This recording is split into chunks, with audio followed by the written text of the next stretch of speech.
budget is a public fund, Adhyaksha. Budget, definitely public fund. And politics is much beyond votes and seats. Budget is public fund అన్నాడు. అది దేశం మొత్తం తెలుసు budget is public fund అని. మా లొల్లి ఏంటంటే అది తెలంగాణలో ఫ్యామిలీ ఫండ్ అయింది. అది మాకు లొల్లి. దేశవ్యాప్తంగా budget is public fund, but in Telangana it is a family fund. There comes the problem. చాలా మంది అధికారులు చాలా ఎమోషనల్ కూడా పనిచేస్తారు అధ్యక్ష. హై కమిట్మెంట్స్ ఉండే వాళ్ళు ఉంటారు. వాళ్ళను కూడా ఈరోజు కేంద్రం రూల్ మారుస్తాం, ఏ రాష్ట్రంలో ఉన్న ఏ అధికారినైనా సరే ఎప్పుడు పడితే అప్పుడు వాపసు తీసుకునేటట్టు పిలిపించుకునే అధికారం మేము పెట్టుకుంటామని చెప్పి మీ గొంతుకు వస్తామని రాష్ట్రాలని అడిగింది అధ్యక్ష కేంద్ర ప్రభుత్వం. ఇట్లా చేద్దాం అనుకుంటున్నాం, మీ అభిప్రాయం ఏందని. మేమైతే చాలా బలంగా చెప్పినాం, ఇది చాలా దుర్మార్గమైన చర్య, మంచిది కాదు, please drop this idea, it's not correct. All India service అధికారులను కూడా ఒక అభద్రతకు లోను చేసేటువంటి, వాళ్ళ చెప్పు చేతల్లో పెట్టుకునేటువంటి, ఫెడరల్ స్ఫూర్తికి విఘాతం కలిగించేటువంటి తీవ్రమైనటువంటి కథ అధ్యక్ష. ఐఏఎస్ ఆఫీసర్లు, ఐఏఎస్ సెంట్రల్ సర్వీస్, మీ అట్లాంటి వాళ్ళు చేయబట్టి రీజనల్ పార్టీస్, ఫ్యామిలీ పాలిటిక్స్, పొలిటీషియన్లు మీ ఫ్యామిలీ పార్టీలు చేయబట్టి కొందరు ఆఫీసర్లని ఇష్టానుసారంగా వాడుకుంటున్నారు. మీరు చేస్తున్న కరప్షన్కి ఆఫీసర్లు, ఇంతకుముందు మన రాష్ట్రంలో ఆఫీసర్లు జైలుకు వచ్చిన దాఖలాలు కూడా ఉన్నాయి. ఈయన దిగిపోయినాక జైలుకు పోతారు కూడా మళ్ళా కొందరు. ఈయన అతి త్వరలో దిగుతాడు, దిగినాక జైలుకు పోతారు. అట్లాంటి పనులు చేయొద్దు.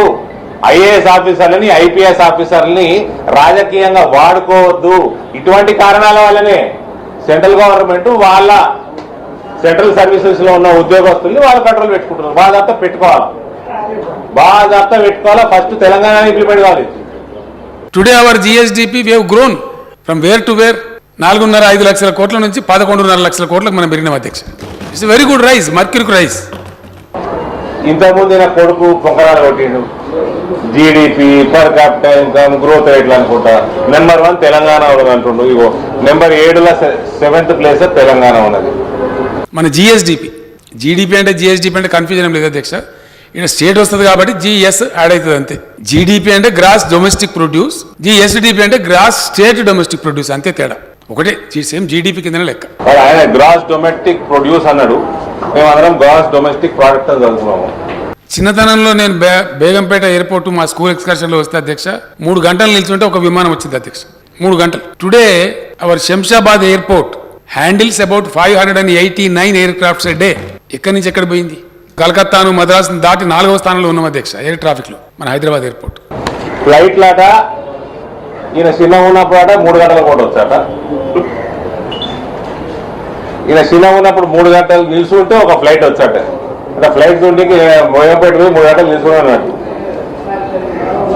ఇలాగంట 550, 590 పెరుగుతున్నాయట. అది మిస్టర్ కేసీఆర్ నువ్వు పీకిందే లేదల్లా, అది ఉడాన్ యోజనల 161 రూట్లు పెరిగినాయి దేశంలో. అది హైదరాబాద్లో పెరగలే, దేశవ్యాప్తంగా పెరిగినాయి. మందు కొట్టి ఇష్టం ఉన్నట్టు మాట్లాడకు. మధ్యాహ్నం పూట మందు కొట్టుడు బంద్ చేయి. కర్ఫ్యూ ఉంటుందట. హిజాబ్ పంచాయతీ, హిజాబ్ అదేందో హిజాబ్ పంచాయతీ. ప్రజలు దొరుకునే ఆహారం అధ్యక్ష. బట్టలు ఒక ఆయన షర్ట్ వేసుకుంటాడు, ఒక ఆయన వాస్కోట్ వేసుకుంటాడు, ఒక ఆయన ధోతి కట్టుకుంటాడు, ఒక ఆయన షేర్వాణి. మనకి ఎవరు దాంతో గవర్నమెంట్కి ఏం సంబంధం అధ్యక్ష? నాకు అర్థం కాదు. అది ఒక అంశంలాగా చిత్రీకరించి ఇంత సంకుచితమైనటువంటి విధానంలో వ్యవహారం చేస్తే ఈ దేశం ఎక్కడికి పోతుంది? ఏం జరుగుతుంది? హిజాబ్, యూనిఫామ్ ఆవరణ. మరి నువ్వు టీఆర్ఎస్ పార్టీ మీటింగ్ పెడితే గులాబీ ఇదెందుకు వేసుకుంటావు? వేరే రంగు వేసుకో. వీళ్ళందరూ గులాబీ కండవలు వేసుకొని రమ్మంటావు కదా ఏంటికి? వాళ్ళకే చాలా మంది బీజేపీ జాయిన్ ఉన్నారు. వాళ్ళందరినీ డెమోక్రసీ, వాళ్ళ ఫ్రీడమ్ ఇచ్చేసి వాళ్ళు కాషాయ కండవ వాళ్ళే వేసుకొని వస్తారేమో. ఏంటికి పెట్టినావా? యూనిఫామ్ అని ఏ స్కూల్లో కాలేజీలో పెట్టుకుంటే యూనిఫామ్ పాటించాల్సిందే. పెరిగింది ఏదైనా ఉన్నదంటే మత పిచ్చి పెంచుతా ఉన్నారు. ఆ మత పిచ్చు, ఆ కార్చిచ్చు దహించి వేస్తుంది అధ్యక్ష ఈ దేశాన్ని. నేను ఈ దేశ యువతకు, ఈ దేశంలో ఉన్న బుద్ధిజీవులకు, మేధావులకు అప్పీల్ చేస్తా ఉన్నాను, ఇది మంచిది కాదు. నువ్వు చేస్తున్నావు మత కలహాలు, మతాల మధ్య చిచ్చు. నీలాంటి మూర్ఖులు, ఫ్యామిలీ పార్టీలు, ఓటు బ్యాంక్ రాజకీయాలు చేసే పార్టీలు తీసుకొస్తున్నాయి. తరిమి కొట్టాల్సింది మిమ్మల్ని. బయటసాలు ఏమైంది? ఏం పీకినావు ఏడాదాకా? హిందువులకు పనిష్మెంట్ ఇస్తున్నావు, ముస్లింలనేమో రాజ్యం వెళ్తున్నారు బయటసాల. హిందువుల ఇళ్ళ వాళ్ళు పెడుతుంటే ముస్లింలను కాపాడుతున్నావా? దౌర్భాగ్యపు ప్రభుత్వం నీది, హిందూ వ్యతిరేక ప్రభుత్వం నీది. వంగబెడతాం బిడ్డ. ఇంత గొప్ప వ్యవహారం చేసే ప్రభుత్వానికి ఆ చిన్నపిల్లల మీద మాకు ఉండవలసిన కోపమైంది, అవసరం కూడా లేదు. కానీ మళ్ళీ నేను వాళ్ళకి చెప్తా ఉన్నాను, హెచ్చరికపూర్వకంగా చెప్తాను ఒక పెద్దన్నలాగా, మళ్ళీ అటువంటి పొరపాటు పునరావృతం చేయకండి. ఆ ఫీల్డ్ అసిస్టెంట్లు అందరినీ కూడా మళ్ళీ వాపసు తీసుకుంటాం అధ్యక్ష. ఆ పిల్లల్ని కూడా మానవతా దృక్పథంతో తీసుకుంటాం, పనిలో పెడతాం. ఇక మా ఎమ్మెల్యేలు అందరూ కూడా కోరుతా ఉన్నారు. మేము కొట్టిన చౌక మా భయానికి చేస్తున్నది ఇవన్నీ ఇంప్లిమెంట్ కావాలి. This is only because of Bharatiya Janata party growth in Telangana and across the nation. This is because of the increase of Modi's popularity across the nation and across the globe. Modi అంటే భయం పుట్టుకునేది. ఇవ్వండి ఇవాళ ఫీల్డ్ అసిస్టెంట్లకు మళ్ళీ ఏదో శుభవార్త చెప్పినట్టు చెప్పింది. ఎన్నిసార్లు చెప్తారో మీరు శుభవార్త? 8 అక్టోబర్ 2021 అండి.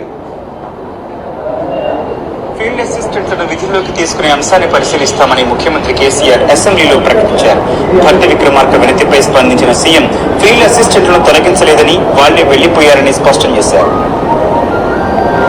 మీకు సబ్జెక్ట్ అర్థమై ఉంటుంది కదా, మాట్లాడు. పెద్ద మనసు చేసుకుని వాళ్ళని క్షమించాలి, పెద్ద మనసు చేసుకుని వాళ్ళని క్షమించుతారు. ఏమే 6 నెలలు అయిపోయాయి, మళ్ళా ఇవాళ వాళ్ళ వాగ్దానం చేసి ఎన్నిసార్లు వాగ్దానం చేస్తావా? ఎన్నిసార్లు చేస్తావు వాగ్దానం? ఉచిత కరెంట్ ఇస్తా ఉన్నాం అధ్యక్ష. రైతులు ఏంటంటే మేము ఎక్కడ ఉండాలి సార్, మేము రాత్రి ఆడబోయి పెడతామంటే సరే అని చెప్పి 24 hours పవర్ ఇస్తాం. ఆనందంగా ఇప్పుడు మంచిగా పొద్దుట పుట్టిన పంటలు పండిస్తూ ఉన్నారు, చాలా సంతోషం. ఈ FRBMలో 0.5% మీరు మీటర్లు పెడితేనే మీకు ఇస్తాం. నేను చచ్చినా సరే నేను పెట్టాను చెప్పి. ఈ 70,000 పుస్తకాలు చదువుకున్నోడికి ఒకటే పారాగ్రాఫ్ చదువుకోమని చెప్తున్నా. నూతన వ్యవసాయ చట్ట draft page number 3 clause 4.7. Looking at the scattered nature of agriculture connections and their remoteness from the habitations, as well as their proposed solarization under Kusum, the smart meters need not be installed in agriculture connections. KCR మీటర్లు పెడితే బొక్కలు వినకూడదు. నిన్ను agriculture రైతులకి మీటర్లు పెట్టినావనుకో బొక్కలు వినకూడతాం. నీ ఎవరికాయ ప్రతిసారి అబద్ధం చెప్తాడు. ఈయన అసెంబ్లీలో అబద్ధాలు చెప్తాడు, ఈయన అల్లుడు పోయి దుబ్బాకల అబద్ధాలు చెప్పి దౌడపండు రాళ్ళు కొట్టించుకున్నాడు, హుజూరాబాద్ లో పోయి అబద్ధాలు చెప్పి దౌడపండు రాళ్ళు కొట్టించుకున్నాడు, GHMCలో నీ కొడుకు దౌడపండు రాళ్ళు కొట్టించుకున్నాడు. నువ్వు రైతులకి ఫ్రీ కరెంట్ ఇవ్వాల్సిందే. నువ్వు ఆ మీటర్లు పెట్టుకుంటే పెట్టుకో, పెట్టుకునేది లేకుంటే పెట్టుకోకు. నువ్వు బార్బర్ షాప్స్ కి ప్రామిస్ చేసినావు, లాండ్రీ షాప్స్ కి ప్రామిస్ చేసినావు. ఏంటి కోసం ఇంప్లిమెంట్ చేస్తలేవు? వాళ్ళకి ఇమీడియట్ గా ఇంప్లిమెంట్ చేయి. నువ్వు మీటర్లు పెడితే పెట్టు, లేకపోతే లేదు. పెట్టాల్సిన అవసరం లేదని క్లియర్ ఉన్నది. ఎన్నిసార్లు అబద్ధాలు చెప్తారా? నాకు అర్థం కాదు. ఈయనకంటే పెద్ద అబద్ధాల కోరు ప్రపంచంలో ఏ రాజకీయ పార్టీలు ఉన్నాడా? హాయ్ ఫ్రెండ్స్, మా టుడే టుమారో యూట్యూబ్ ఛానల్ చూస్తున్నందుకు చాలా థ్యాంక్స్. మరిన్ని లేటెస్ట్ వీడియోస్ కోసం వెంటనే సబ్స్క్రైబ్ చేయండి. అలాగే ఈ బెల్ ని కూడా రింగ్ చేసేయండి. మా నోటిఫికేషన్స్ అన్ని మీ మొబైల్లో వస్తాయి. అలాగే మా వీడియోస్ మీకు నచ్చితే లైక్ చేయండి, షేర్ చేయండి, నచ్చకపోతే కామెంట్ చేయండి.